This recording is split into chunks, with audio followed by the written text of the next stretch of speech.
That's been taking place in Brussels. You heard earlier I was talking to Jack Perrock. Now let's bring it closer to home and get some analysis. We're joined in the studio by Ashmita Pashotam, who is a researcher in the economic diplomacy at the South Africa Institute for International Affairs. Thank you very much for joining us. Well, the latest development, having a meeting of EU leaders without Prime Minister Cameron, does this feel weird for the leaders, especially with this kind of development where there's debate on whether or not to hurry up the process or to just take it very, very slowly and manage it appropriately? Absolutely. I think this is a very interesting moment in the EU's history, and I think that there's a need to balance the idea of the EU trying to keep this process as short as possible, and then also on the other hand not wanting to make it an acrimonious divorce either for the UK, because the UK will still obviously remain an important partner. It's not like it's leaving the continent, physically. So I think there's an important need to balance those two issues. And then on the other side also the approach that the EU takes could also perhaps be used to send a message to other similar sentiments springing up throughout the continent, or right-wing parties growing throughout the continent. So there's also the possibility that how the EU negotiates an agreement with the UK and how it navigates this particular situation could send certain signals to other factions that are looking to call for their own referendums within Europe. Now, looking at Scotland also coming into the fray, a meeting take place on the sidelines of this EU summit. What do you make of this meeting? Well, I think that Scotland has a voice that needs to be heard within Brussels. They are party to the EU, but I think also that the negotiation on some level does concern Britain and Britain's exit, and Scotland is part of the United Kingdom. So there's this interesting dichotomy being created where Scotland wants to remain, but it is also still part of the UK, and that's also, it's something that perhaps the whole campaign failed to consider, that whether a Brexit, whether an actual vote to leave would cause internal factions and an internal split within the UK, or these sorts of divisions coming up. But I think that on the one hand it would be like, what can the EU do, and what is the EU prepared to do for Scotland? And then on the other hand, whether any sort of attempt to join the EU by Scotland is actually going to be blocked from Westminster, and I think that's two different situations altogether. Now, taking it to the centre of London, as we speak right now, there had been protests throughout the morning, and many people are saying that they would like to have a rerun of the vote.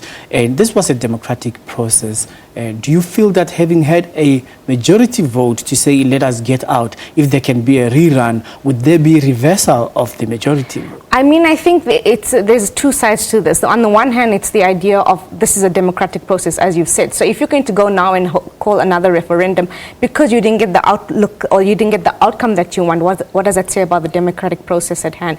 And then on the other side, it's also perhaps everybody having under-anticipated what a Brexit would actually mean. I mean, a lot of analysts are suggesting that one of the reasons why the markets crashed the way they did is because no one really thought that the Brexit would become a reality. So perhaps on that same note, people who might have voted to leave perhaps are now stunned and had not fully grasped the ramification that a vote to leave would actually cause.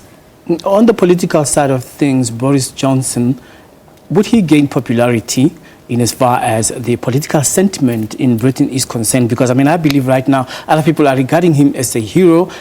Does this then propel him to a higher echelons of the politics, and perhaps he could be the next prime minister? I think that what would entail would be how the UK decides to resolve this crisis in their leadership. At the moment, there is a vacuum that needs to be filled. Whether Boris Johnson is going to be the appropriate candidate or not is up for the British public to decide and for their political processes to decide. But I think that irrespective of the person that comes into that role, the person that is going to be replacing David Cameron has a very heavy burden to bear in negotiating this exit. Now, the IMF saying that, and this uncertainty, because I was speaking to Jack earlier saying that this is a very moment of heightened uncertainty in the UK as well as in the European bloc, and the IMF saying that this could really bring a strain to the world economy.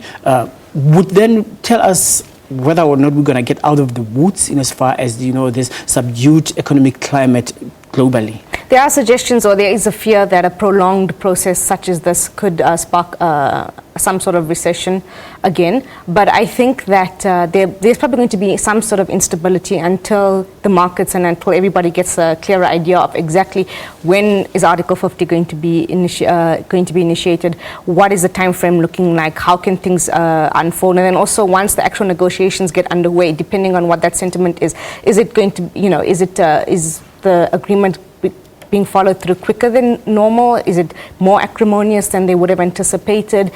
Is there a middle ground that's being reached far more easily? I think these are the sorts of issues and sentiments that will influence the way the markets react going forward, because right now everything is in a state of not knowing, and nothing can go on. The EU has made it clear that there will be no informal talks about the exit until Article 50 is initiated. So it's basically waiting for that process to begin. Now, looking at the prevailing economic climate, the pound taking a high knock against the dollar at the moment. And secondly, people are saying that there are going to be massive job cuts and business will be affected.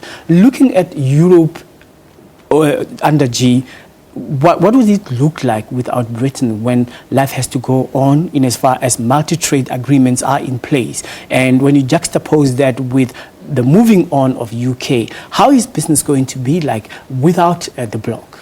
I think there's going to have to be internal arrangements between the two of them. I think that they're both important to each other, so it's unlikely that that relationship is going to go to waste altogether. And then for the UK, the harder agreement lies for the harder work lies for them, because they now have to renegotiate all of these free trade agreements that they were party to while they were part of the EU. So it's about renegotiating with America, with China, with Japan, with South Africa, all the other trading partners. And I think for them, the work lies in that, in trying to find deals that are as favorable as they would have had when they were part of the EU.